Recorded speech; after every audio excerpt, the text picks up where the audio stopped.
Alright guys, today we are going to be drawing a Penrose Triangle, also known as an impossible triangle. I'm going to be using a Sharpie the whole time.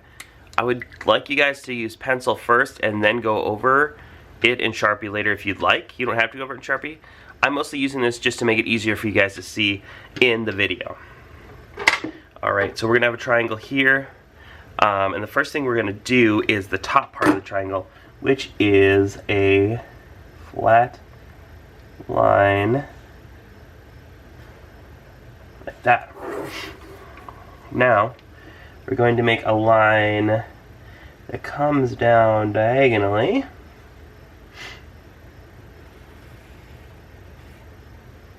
and that's, yeah, you can see on my ruler, that's maybe 4 inches.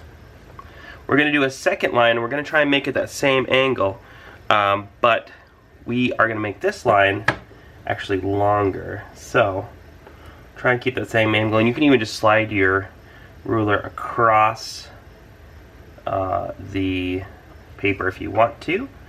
And we're going to go to where it would be the same length, and then we're going to do maybe just another inch further down as we do that. Our next step is going to be to make a line that goes across again. And what we're going to do here is we're going to go past the top of our triangle and then just maybe another inch further on. We're going to do the same thing up at the corner of the next line. Right here, it's going to make a line that goes there.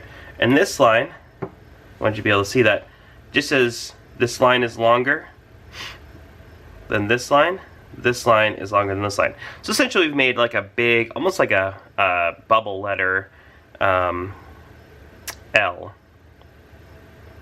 And then the next thing we're going to do is we're going to make a vertical, or I'm sorry, a diagonal line coming up, and we're going to make a long diagonal line going down. So we're going to start here. We're going to start at the lower of these two lines. We're going to draw a line that goes diagonally up and stops right about there. Then we're going to start from our starting point here, and we're actually going to make a line similar to this one, but it's going to go this way. And it's actually going to go down so that it lines up about with the bottom of that line. You'll see what I mean here in just a second.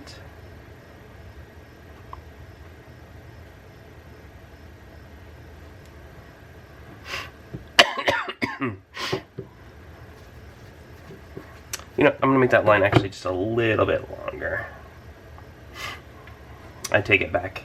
Now that I'm looking at this, if we do it that way, it'll actually be just a little bit too short. So add on like maybe an extra ½ inch, and you'll see why in just a minute here. Alright, and then what we're going to do is we're going to make a line that goes diagonally down. It's going to be about the same length as that line there. And we're going to make a second line in the same way that we have two lines here. We're actually going to make a second line that starts here and goes up.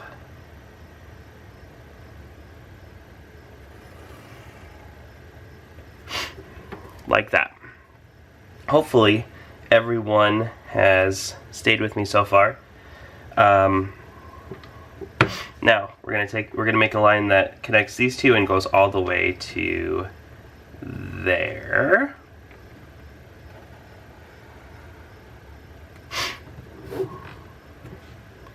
Everyone with me so far? We're actually most of the way done with this at this point. So in the same way that we made a diagonal line here, we're gonna make one on this corner that's gonna go, it's gonna be about the same length, and it's going to go more or less the same direction.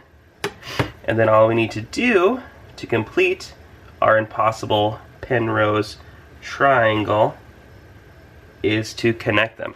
Now at this point, if you miss something along the way, I'm going to have Mr. Hansen or whoever, I guess it will be Mr. Hansen, he can play this part of the video again for you.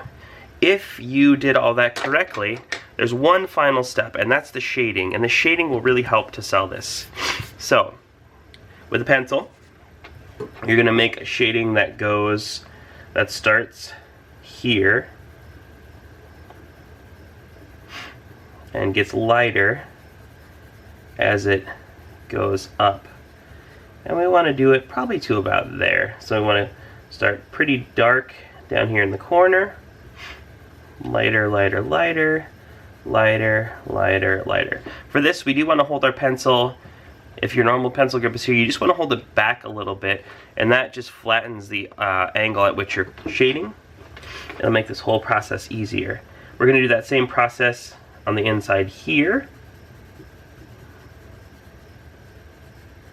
Just get a little lighter as you go outward, and a little lighter still here. And oftentimes I'll do this a couple times.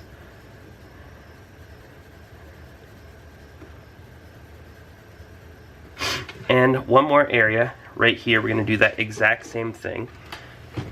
We'll go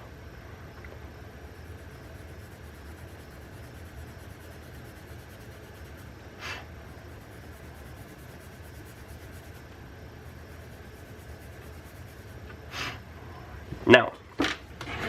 This is important.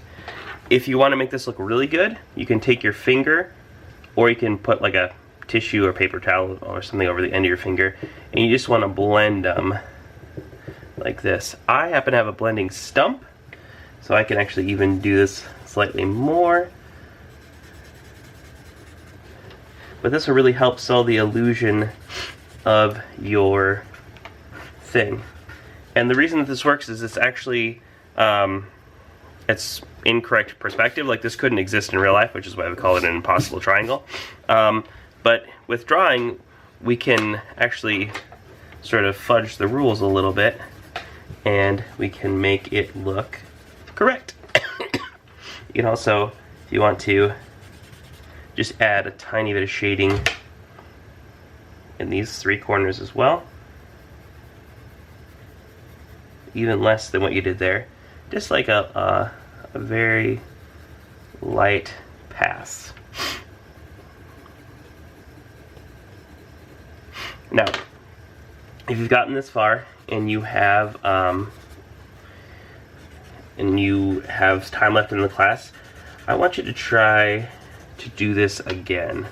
Maybe this time do a version that's in color, right? With, like, this could be red, blue, and yellow.